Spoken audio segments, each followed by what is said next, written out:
Hello दोस्तों, उम्मीद करता हूं कि आप सब ठीक होंगे। हमारी आज की कहानी दिल्ली के एक साधारण टैक्सी चालक देवेंद्र की है। देवेंद्र मूल बिहार के रहने वाले हैं।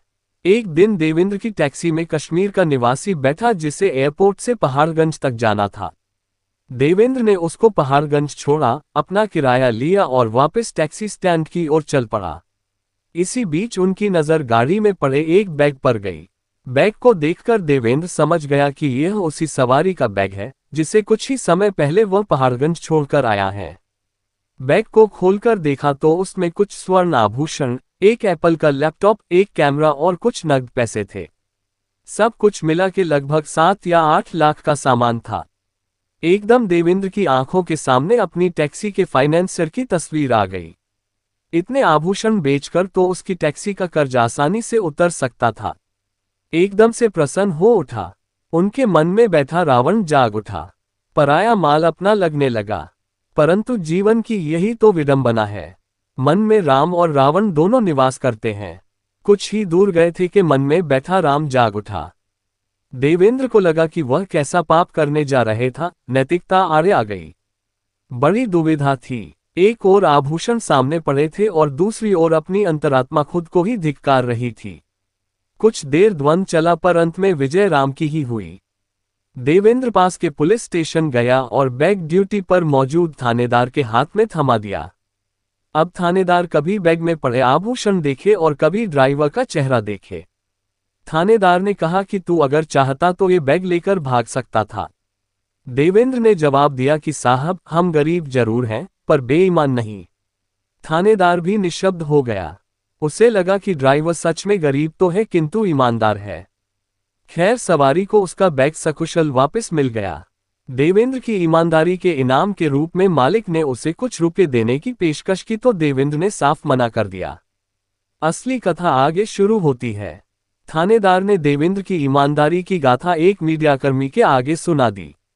मीडियाकर्मी भी थानेदार की तरह बहुत प्रभावित हुआ। उसने इस ईमानदारी की खबर अखबार में छापने की ठान ली।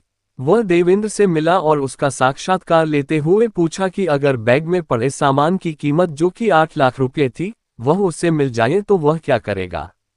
देवेंद्र ने कहा कि पहले तो फाइनेंसर का कर्जा चुकाऊंगा और फिर अगर संभव हुआ तो एक टैक्सी खरीदेगा। रिपोर्टर ने कहा कि तेरे सर पर कर्ज है तो तू बैग लेकर भाग क्यों नहीं गया। देवेंद्र ने रिपोर्टर से भी यही कहा कि साहब, हम गरीब हैं पर बेईमान नहीं हैं। थानेदार की तरह अब रिपोर्टर भी प्रभावित हुआ। रिपोर्टर ने उसकी ईमानदारी की गाथा एफएम चैनल के एक रेडियो जॉकी को बताई। एफएम रेडियो के जरिए देवेंद्र की कहानी दिल्ली वासियों को सुना दी गई।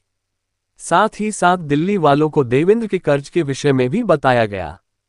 इसी के साथ देवेंद्र का एक बैंक खाता नंबर भी दिया गया जिसमें धनराशि डालकर वह ईमानदार देवेंद्र का कर्ज उतारने में उसकी मदद कर सकते थे। केवल 2 घंटे में ही, मात्र 120 मिनट में, दिल्ली ने देवेंद्र के खाते में 91,751 रुपये जमा करवाए और लगभग 10 लाख रुपये जमा हुए मात्र 3 दिन में। सबने अपनी हैसियत के हिसाब से पैसा दिया। दिलवालों की दिल्ली ने देवेंद्र की ईमानदारी के उपहार में उसे ऋण मुक्त कर दिया। लाखों लोगों ने उसकी ईमानदारी को सराहा। देवेंद्र आज भी कहते हैं कि मन के रावण को राम पर हावी न होने देना उनके जीवन की सबसे बड़ी जीत थी। अगर वह बैग लेकर भाग जाते तो कर्जा तो उतार लेते पर खुद को कभी माफ नहीं कर पाते। ये सच सिद्ध हो गया कि मन में बैठा रावण आज की व्यवस्था में हावी है, परंतु मन में बैठे राम आज भी दशानन का वध करने में सक्षम है। अच्छाई और बुराई में आज भी धागे भर का फासला है। इस ओर गए तो राम और उस ओर गए तो रावण। गरीब ड्राइवर देवेंद्र ने दिल की सुनी और दिमाग के तर्क को नकार दिया। अपने संस्कार से सिद्ध किया कि किसी और के परिश्रम से अर्जित धन को हड़पने से धन नहीं आता। ईमानदारी ही जीवन को सुखी और समृद्ध बना सकती है। अगर आपको हमारी कहानी पसंद आए हो तो अपने मित्रों और परिवारजनों को शेयर करें तथा हमारे YouTube चैनल स्टोरी स्टूडियो 2024 को सब्सक्राइब करें। धन्यवाद।